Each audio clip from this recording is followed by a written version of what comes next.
आता बघूयात पुणे जिल्ह्यातल्या टॉप 9 बातम्या। पुण्यातील महत्त्वाचा भिडे पूल आजपासून वाहतुकीसाठी बंद। नदी पात्रातील रस्ता वाहतुकीसाठी खुला राहणार। मेट्रोच्या पादचारी पुलाच्या कामासाठी हा पूल बंद ठेवण्याचा निर्णय 10 सप्टेंबर ते 4 ऑक्टोबर पर्यंत हे काम चालणार। पुणे महापालिकेमध्ये 34 गावं समाविष्ट झाल्यामुळे क्षेत्रीय कार्यालयांवर आता कामाचा ताण वाढला। महापालिकेकडून क्षेत्रीय कार्यालयांची संख्या वाढवण्यासह नवीन नोकर भरतीचा प्रस्ताव राज्य शासनाला पाठवला।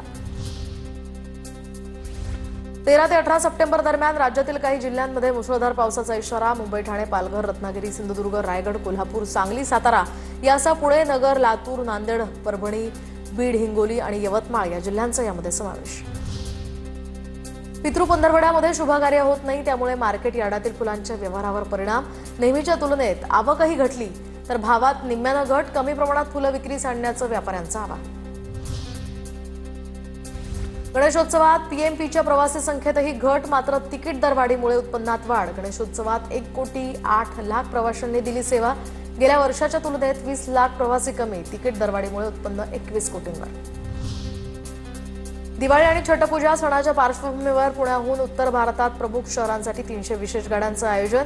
लातूर आणि नागपूरसाठी 94 विशेष फेऱ्या निश्चित। पुणे, हडपसर, खडकी या स्थानकाहून गाड्या रवाना होणार। पुणे जिल्ह्यामध्ये डेंग्यूच्या रुग्णसंख्येत मोठी वाढ। पावसाळा आणि वाढत्या आर्द्रतेमुळे पुणे जिल्हा डेंग्यूचा हॉटस्पॉट। राज्यामध्ये आतापर्यंत 5,962 डेंग्यू रुग्ण तर पुण्यामध्ये 265 रुग्ण सापडल्याची माहिती। पुणे शहराच्या हवेच्या गुणवत्तेत वाढ, तर केंद्र सरकारच्या सर्व स्वच्छ वायू सर्वेक्षणामध्ये पुण्याचा पहिल्या 10 मध्ये नंबर। गेल्या वर्षी 23व्या स्थानावर असणारं पुणे शहर यंदा 10व्या स्थानावर।